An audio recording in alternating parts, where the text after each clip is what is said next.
किसी भी चीज को समझने के लिए सबसे पहले मन को शांत रखना चाहिए और फिर काम पर ध्यान देना चाहिए। याद रखिए, आप पूरे के पूरे इंसान हैं। समझदारी, संयम और कुशलता से भरे इंसान। आपका मन जब भी कि अलग अलग बातों पर आपको परेशान करने लगे, तब अपने मन को भी प्यार से समझाए और शांत कर लीजिए। क्योंकि हम मन से ही प्रश्न खोज लेते हैं और मन में ही जवाब देकर बैठ जाते हैं।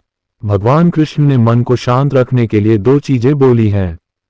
भगवद गीता में भगवान श्री कृष्ण कहते हैं, मन का बेचैन होना उसका स्वभाव है।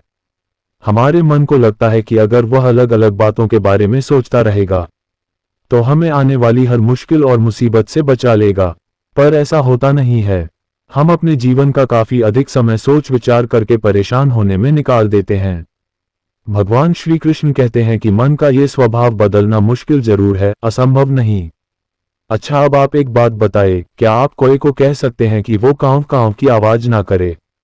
या फिर क्या आप किसी मेढक को कह सकते हैं कि वह पानी देखते ही ऊंची छलांग ना मारे? हमारे मन का भी कुछ ऐसा ही है। जीवन में कुछ भी होता है, अच्छा या बुरा, हमारा मन उस पर कांव कांव कांव करने लगता है। उदाहरण, कांव कांव से मेरा मतलब है चिंता करना, व्याकुल होना। कोई बुरी बात होती भी नहीं है और मन परेशानी की ऊंची ऊंची लपटें लेने लगता है। कभी कभी तो मुझे ऐसा लगता है कि हम में से कई लोग सिर्फ परेशान होने के लिए जीते हैं। सारी परेशानी, पीड़ा, दुविधा अक्सर हमारी मन की बनाई हुई कहानियां होती हैं। भगवान श्री कृष्ण हमें हमारे मन को शांत और स्थिर करने के लिए दो उपाय देते हैं। पहला, ध्यान लगाना या मेडिटेट करना। दूसरा, वैराग्य भाव सीखना।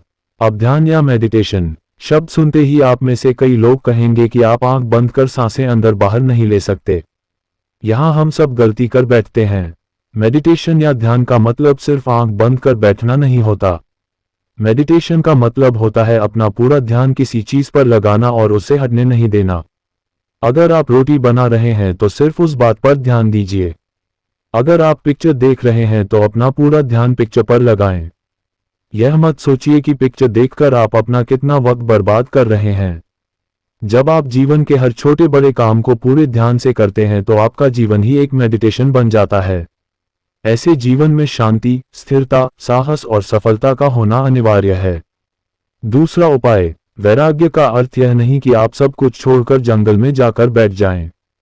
वैराग्य का सच्चा अर्थ है कि आप जो काम कर रहे हैं उसका क्या नतीजा या रिजल्ट निकलेगा उसकी चिंता ना करें। जैसे अगर आपने कोई इंटरव्यू दिया, आप ये कर सकते हैं कि पूरे मन से तैयारी करें और अपना बेस्ट देकर आ जाएं। वह नौकरी मिलना या ना मिलना आपके हाथ में नहीं है। इस नतीजे के पीछे अलग अलग चीजें हैं जो आपके बिल्कुल कंट्रोल में नहीं। तो जिस चीज के बारे में आप कुछ कर नहीं सकते, उसके बारे में चिंता भी ना करें। यही वैराग्य का सच्चा मतलब होता है। और यही है भगवान श्री कृष्ण का दूसरा उपाय मन को चिंता की लपटों से बचाने का। बस अपने ऊपर विश्वास रखिए कि आप कभी अपना बुरा नहीं होने देंगे।